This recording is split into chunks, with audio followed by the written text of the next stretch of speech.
Halo semuanya, para mahasiswa, saya Agung. Saya akan sampaikan kuliah sebagai summary untuk SIPA dan kemudian khusus juga untuk akuntansi. Ya, buku yang dipakai sama, yaitu adalah buku yang ini. Ya, oke, kita akan lanjut. Oke, Anda sudah belajar bagaimana itu business process sama akuntansi, dan dari sini sebagai summary-nya ada 3 kolom.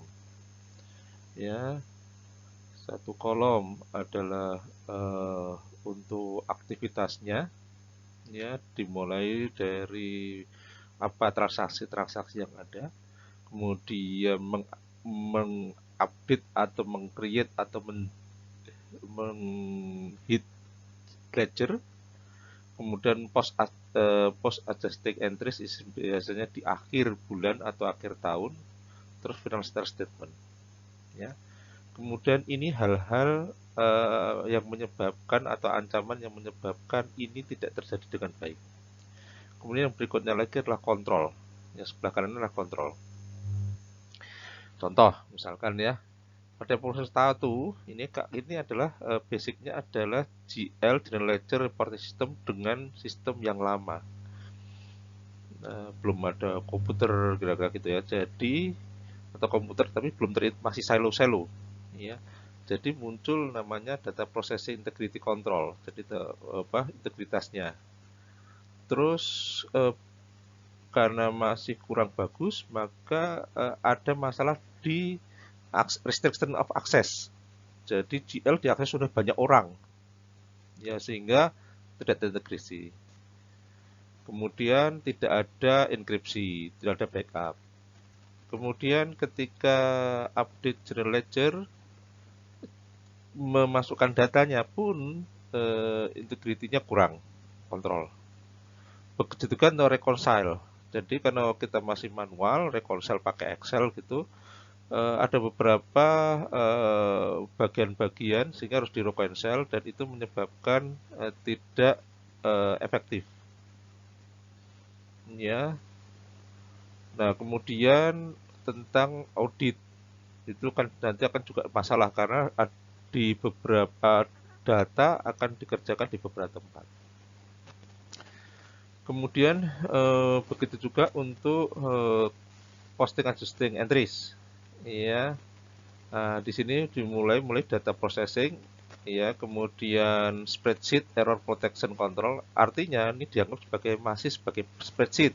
Memang zaman dulu masih pakai spreadsheet, ya, atau zaman sekarang pun masih ada yang pakai spreadsheet, bukan pakai yang sistem informasi akuntansi, ya. Nah, terus kemudian dari sini barulah kemudian muncul ada namanya use package software. Dan yang terakhir ada masalah-masalah manajerial, yaitu responsibility accounting, kemudian balance scorecard dan sebagainya. Itu adalah poin-poinnya. Nah, kemudian berikutnya adalah saya akan sampaikan, ya, agak ke belakang sedikit, yaitu Anda belajar SIPA di RP, itu body of knowledge-nya ada 3.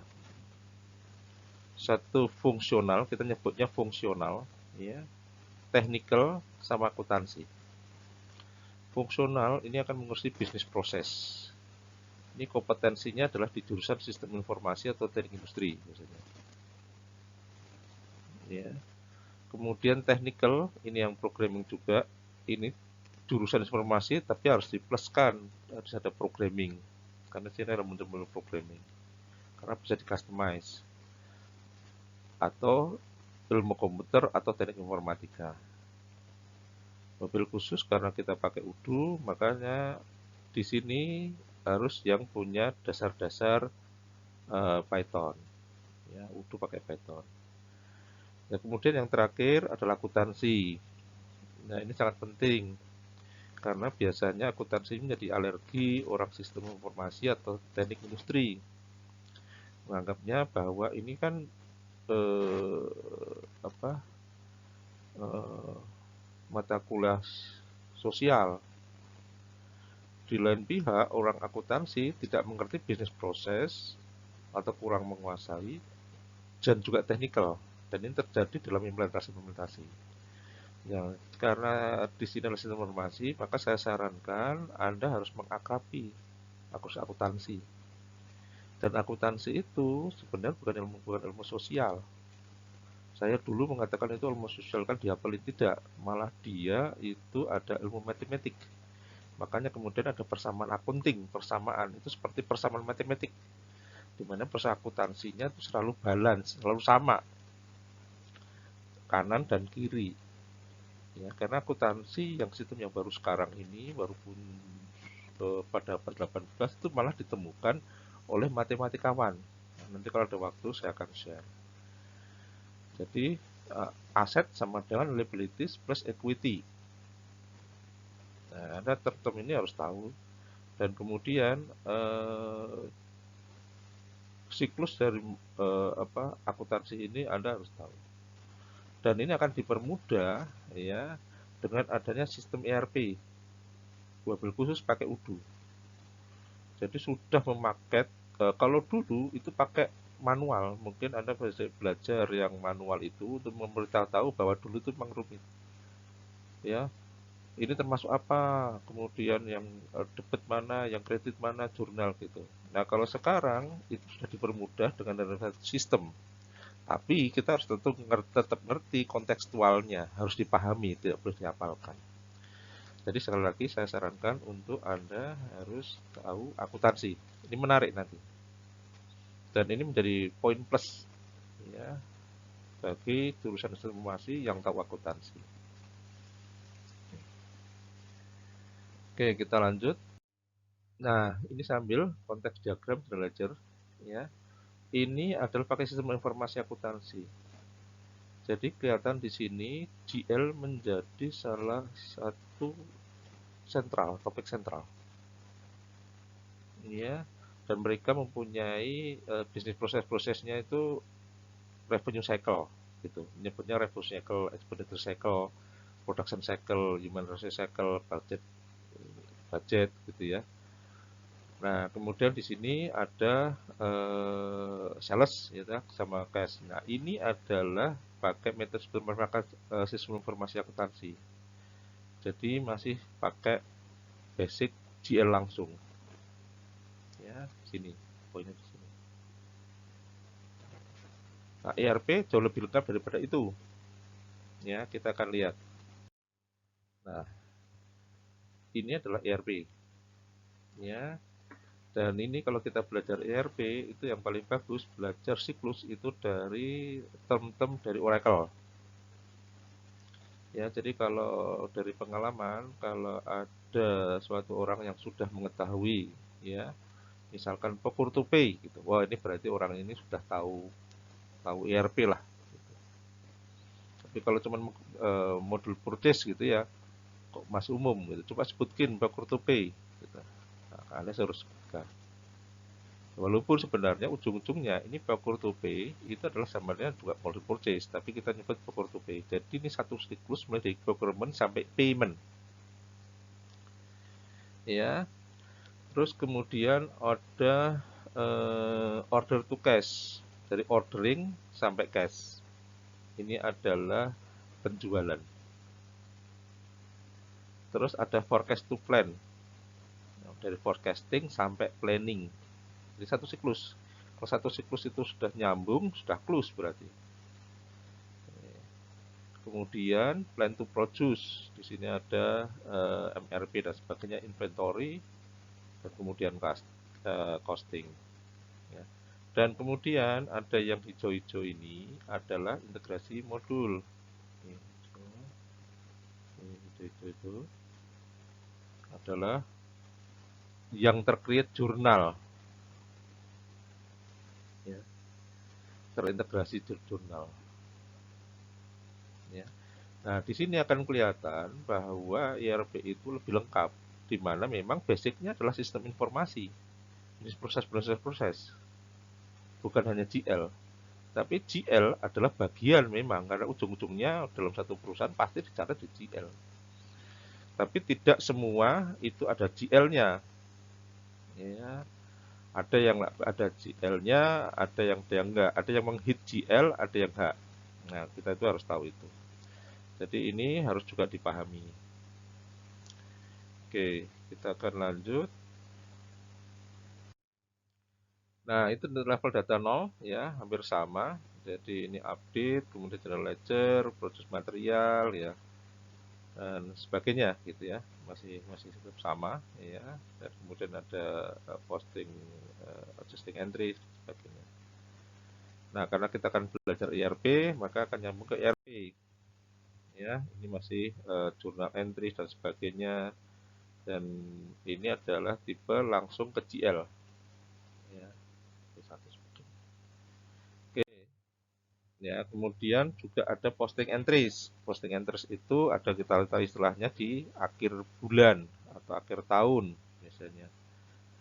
Ya, jadi misalkan masalah accrual, ya, kemudian deferral, estimasi, revaluasi sama koreksi, misalkan ada beberapa koreksi.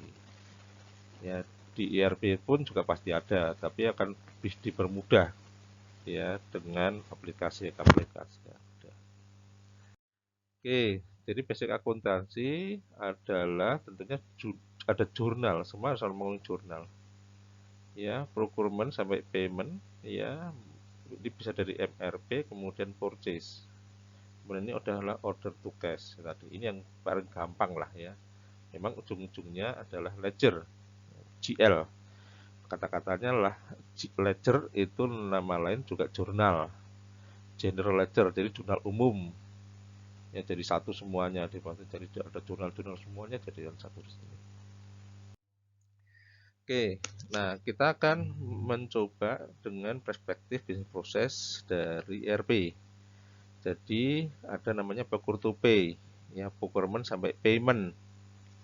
Ya ini adalah iya nanti mulai dari PO, ya kemudian barang diterima, ya ini PO, kemudian barang diterima, inventory, ya.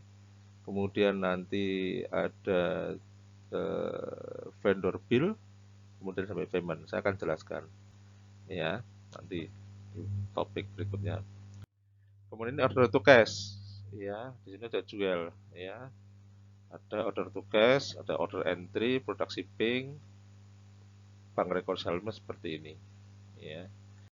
Oke, ada forecast to plan, mulai dari forecasting sampai planning, sales marketing sampai planning. Jadi saya harapkan teman-teman ini bisa Anda pahami dengan baik ya. Kemudian ada demand to build. Maksudnya adalah plan to produce juga.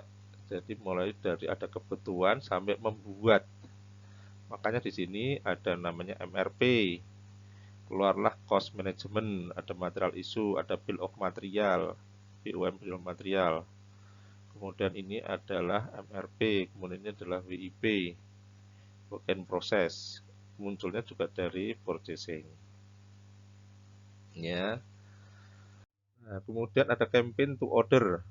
Nah, dari kampanye jadi apa itu? Promosi sampai dapat order. Nah, itu bisa diatur.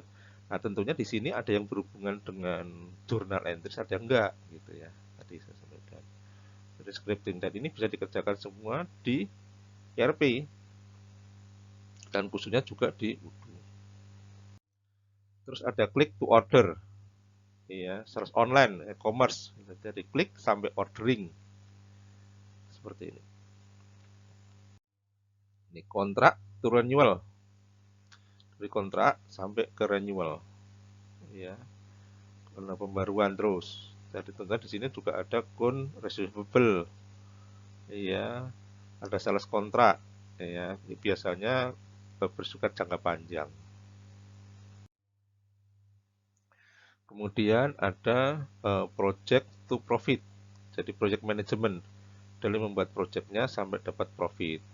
Nah, ini seperti ini, kemudian ada GL dan seterusnya. Kemudian request to resolusi itu juga sama. Jadi mulai dari ada apa service request sampai kemudian penyelesaian. Itu bagian dari yang pertama, saya harapkan bisa dipahami dulu, nanti akan kita lanjutkan di bagian berikutnya. Terima kasih.